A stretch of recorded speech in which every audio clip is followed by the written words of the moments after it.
21 de abril. Açoitado. E, após haver açoitado a Jesus, entregou-o para ser crucificado. Mateus 27, versículo 26. Como era um prisioneiro ser açoitado nos tempos do Novo Testamento? De que material era feito um açoite? Qual era a sensação de as tiras de um açoite chicotearem as costas e o corpo de uma pessoa? Que efeitos um açoitamento provocava no corpo humano? Mateus 27, versículo 26, nos diz que Pilatos açoitou a Jesus antes de entregá-lo para ser crucificado. Então, precisamos entender o que significava ser açoitado. A palavra açoitado é a palavra grega flagelo e foi uma das palavras mais horríveis usadas no mundo antigo, em função das terríveis imagens que imediatamente vinham à mente quando uma pessoa a ouvia. Permita-me contar-lhe um pouco sobre o processo de açoitamento e o que ele fazia ao corpo humano. Acredito que essa explicação é importante para que você possa entender mais completamente o que Jesus suportou antes de ser levado para ser crucificado.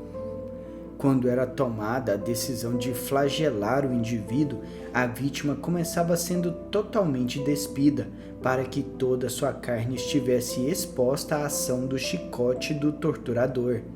Em seguida, a vítima era atada a um poste de açoitamento de 60 centímetros de altura. Suas mãos eram amarradas sobre a cabeça a um anel de metal e seus punhos eram firmemente presos ao anel de metal para impedir a movimentação do corpo. Nessa posição travada, a vítima não conseguia se mexer ou se mover, tentando se esquivar ou evitar as chicotadas impostas às suas costas. Os romanos eram profissionais na flagelação.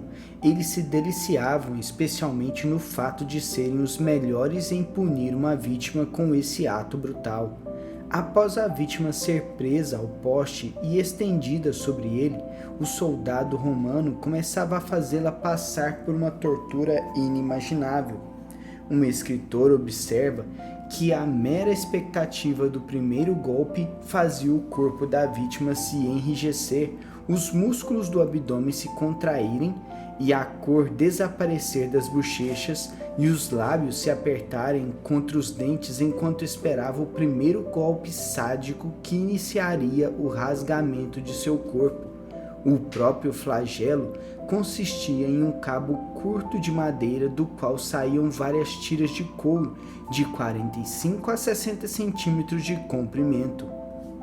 As extremidades dessas tiras de couro eram equipadas com peças afiadas e toscas de metal, arame, vidro e fragmentos irregulares de osso.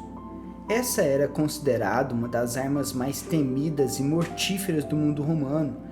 Era tão horrível que a mera ameaça de flagelação era capaz de acalmar uma multidão ou dobrar a determinação do mais forte rebelde.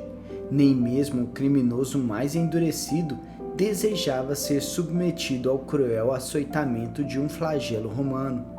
Na maioria das vezes, 2 torturadores eram utilizados para cumprir esse castigo, atingindo a vítima simultaneamente por ambos os lados.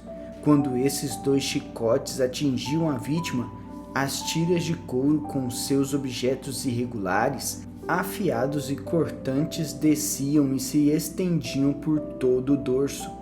Cada peça de metal, arame, osso ou vidro cortava profundamente a pele da vítima e atingia a carne, retalhando seus músculos e tendões.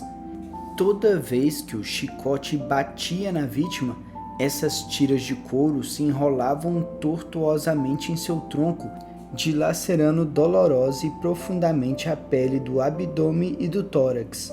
A cada golpe que o dilacerava, o sofredor tentava desviar-se, mas não conseguia mover-se porque seus punhos estavam muito firmemente presos ao anel de metal acima de sua cabeça.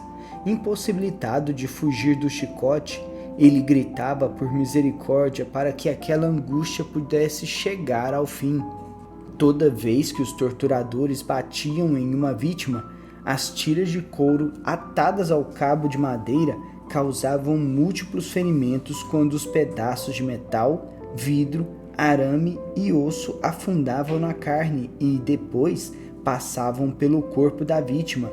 Então, o torturador se inclinava para trás, puxando firmemente para rasgar partes inteiras da carne humana do corpo.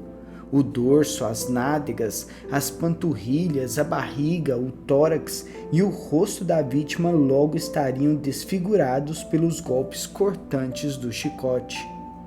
Os registros históricos descrevem o dorso de uma vítima como tão mutilado após uma flagelação romana que a coluna vertebral ficaria realmente exposta. Outros registraram como as entranhas de uma vítima realmente se derramavam pelas feridas abertas criadas pelo chicote. Eusébio, historiador da igreja primitiva, escreveu: as veias eram desnudadas e os músculos, os nervos e as entranhas da vítima ficavam expostos. O torturador romano golpeava tão agressivamente a vítima que ele nem sequer se preocupava com soltar os pedaços de carne ensanguentados enquanto lançava o chicote sobre o corpo mutilado da vítima repetidamente. Se a flagelação não fosse interrompida, o fracionamento causado pelo chicote acabaria arrancando a carne do corpo da vítima. Com tantos vasos sanguíneos abertos pelo chicote, a vítima começava a sofrer uma perda profusa de sangue e líquidos corporais. O coração bombeava com uma força cada vez maior, esforçando-se para levar sangue às partes do corpo que sangravam exageradamente. Contudo, aquilo era como bombear água através de um hidrante aberto. Nada mais restava para impedir o sangue de escorrer pelas feridas abertas da vítima. Essa perda de sangue fazia com que a pressão arterial da vítima caísse drasticamente. Por causa da enorme perda de líquidos corporais, ela sentia uma sede insuportável, frequentemente desmaiando em decorrência da dor e, por fim, entrando em choque. Com frequência, os batimentos cardíacos da vítima se tornavam tão irregulares que ela sofria parada cardíaca. Assim era um açoitamento romano. Segundo a lei judaica, em Deuteronômio 25, versículo 3, os judeus eram autorizados a dar 40 açoites em uma vítima, mas em virtude de o 40º golpe geralmente se mostrar fatal, o número dado era reduzido a 39, como Paulo observou em 2 Coríntios, capítulo 11, versículo 24. Os romanos, porém, não tinham limite para o número de açoites que podiam dar em uma vítima, e a flagelação sofrida por Jesus estava nas mãos dos romanos, não dos judeus. Portanto, é perfeitamente possível que, ao puxar seu flagelo para bater em Jesus, o torturador pode ter dado mais de 40 chicotadas no corpo dele.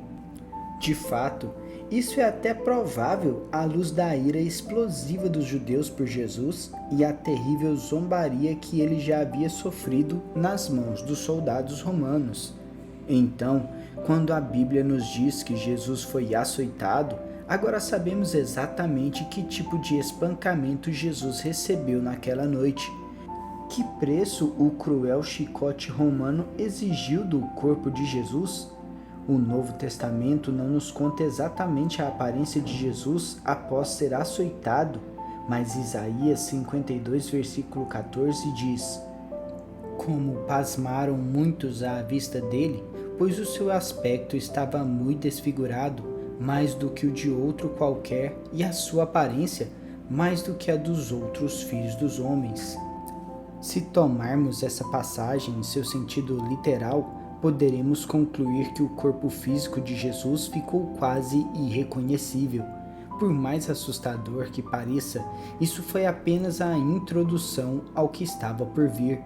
Mateus 27, versículo 26 prossegue dizendo: e após haver açoitado a Jesus, entregou-o para ser crucificado.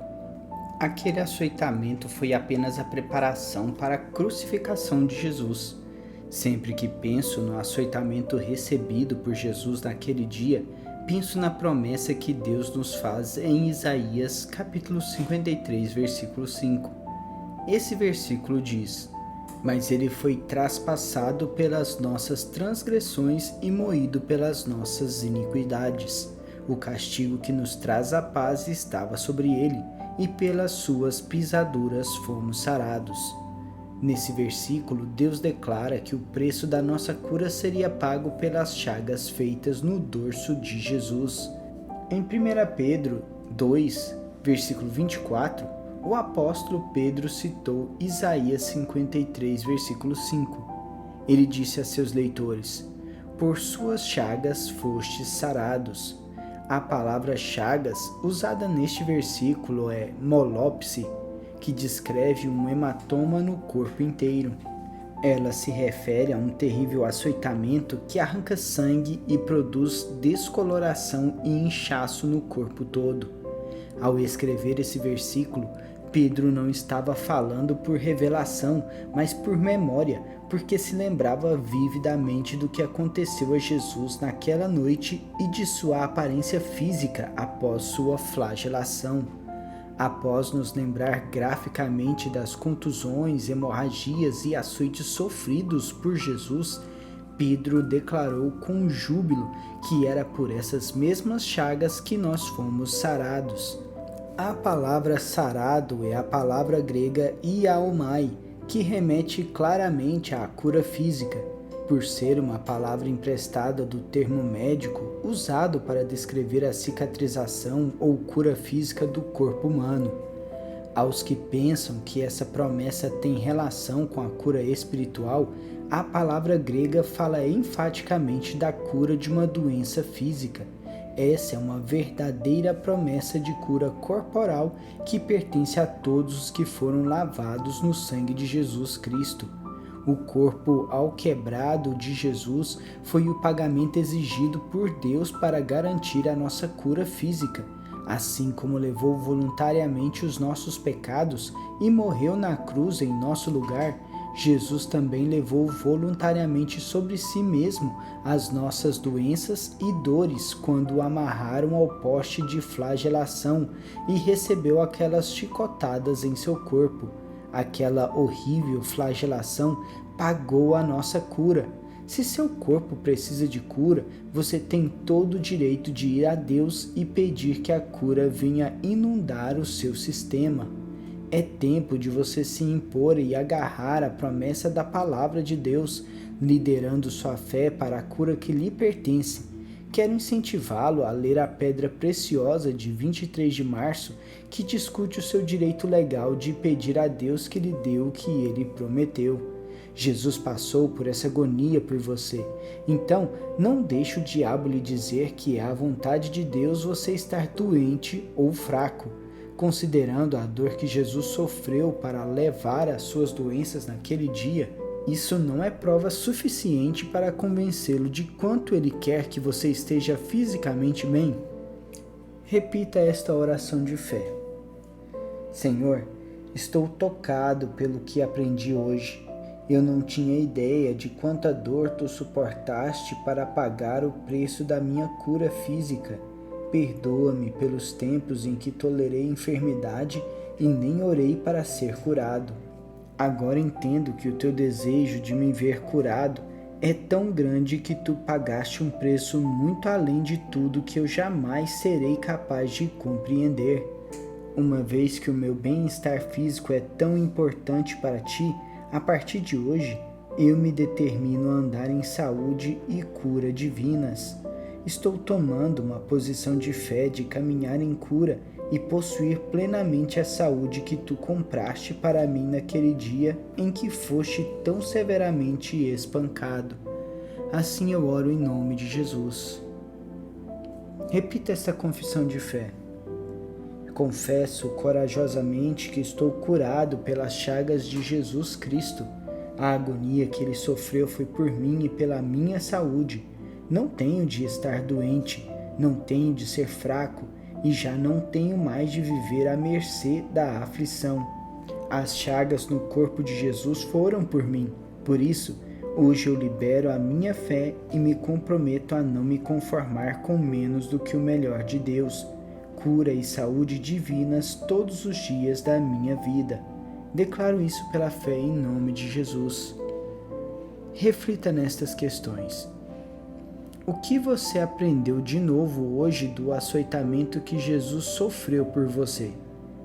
À luz do fato de que Jesus sofreu tudo o que ele sofreu para comprar a sua cura física, agora você está pronto para se impor e se apegar à promessa de Deus de cura até a saúde divina se tornar parte de sua vida?